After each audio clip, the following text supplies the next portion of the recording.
Hello everyone, how are you doing? This is MD Tech here with another quick tutorial. In today's tutorial, I'm going to show you guys how to see how much free hard disk space you have on your Windows computer. So this should be a fairly straightforward tutorial and we're going to jump right into it. So there's going to be a slight variation for Windows 7 users and Windows 8 as well. So if you headed over to the Start menu, if you're on Windows 10, you want to type in this PC. If you're on Windows 7 or Windows 8, you want to type in computer. However, on Windows 10, you can see it just gets rerouted to this PC. So you just want to left click on that.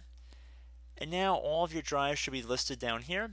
If this view looks like this, you want to just left click on the little arrow next to it to expand it.